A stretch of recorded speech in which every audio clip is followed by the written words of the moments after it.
Hi, this is Joe again with another review. For the sake of this video, we'll be discussing the 1985 film Friday the 13th Part 5, A New Beginning. Of course, like I promised earlier in an earlier video, we'll continue to do my reviews of the Friday the 13th films, well, at least the first 8 of them, because the Sci-Fi Channel only aired the first 8, which is inexcusable. On Friday the 13th, which was a couple weeks ago. So, no behind. But for Friday the 13th Part 5, it does continue the Tommy storyline, which will continue into the next film, which is, of course, Friday the 13th Part 6.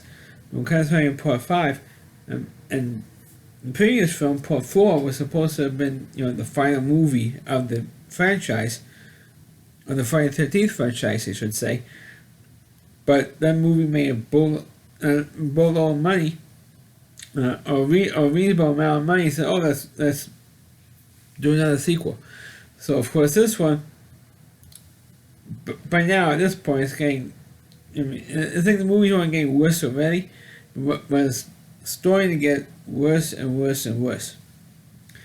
Especially this one, and not only this one, but the 6th one, of course, also the 7th one, which I'm eventually going to discuss in separate videos. This one shows Tommy does do a little bit of a flashback thing with Corey Feldman. He only appeared in the opening sequence of the film, and shows what happened in the end of the film. It says die, the whole die.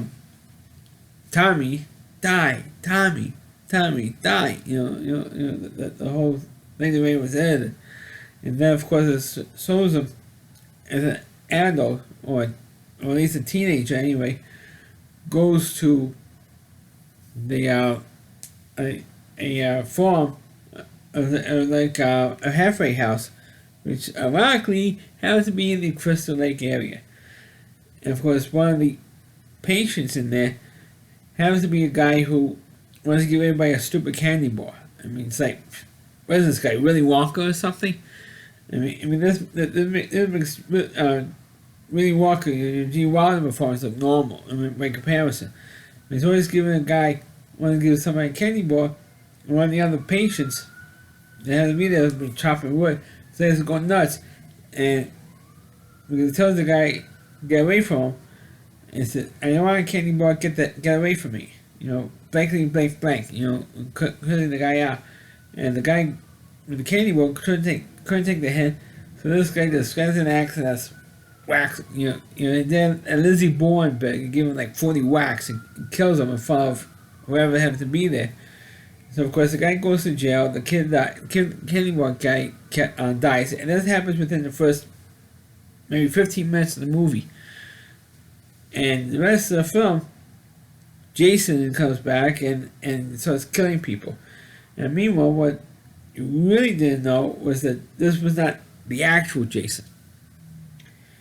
What happens is it happens to be the guy who happens to be the father of the candy bar guy, taking out his revenge, using the whole Jason thing to kill off the rest of the people for revenge on his son being killed.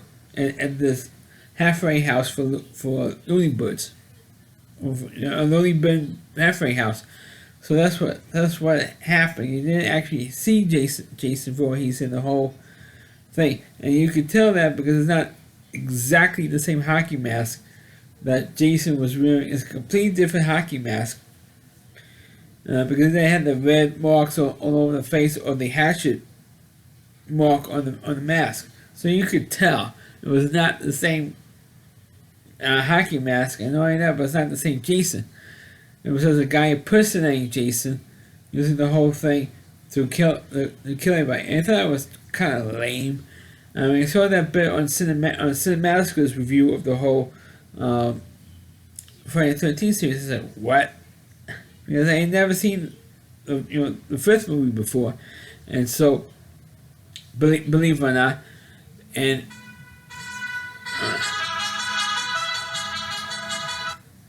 sorry about that, that's my phone.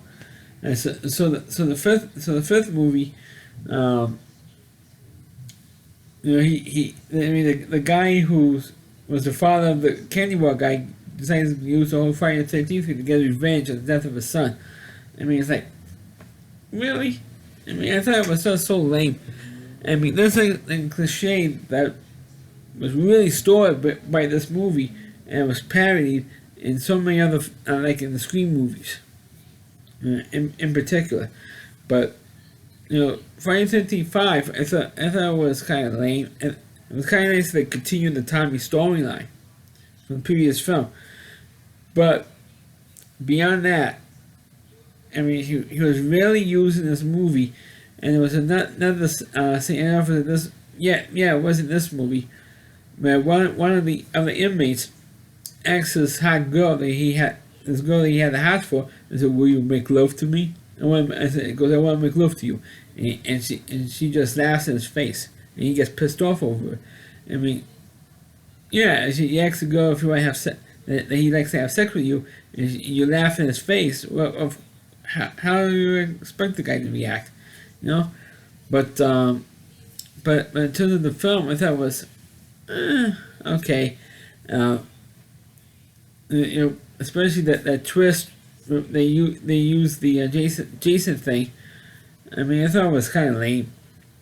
But they're running out of ideas already. And I think they're running out of ideas since the third movie. They're running out of ideas.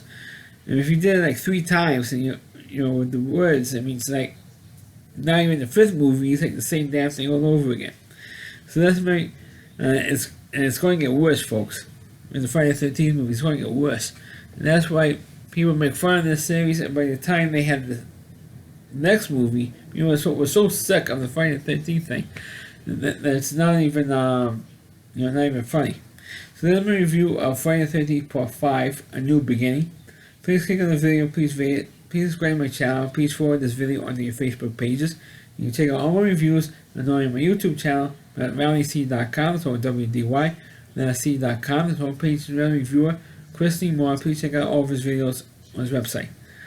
Thanks for watching, and catch you next time.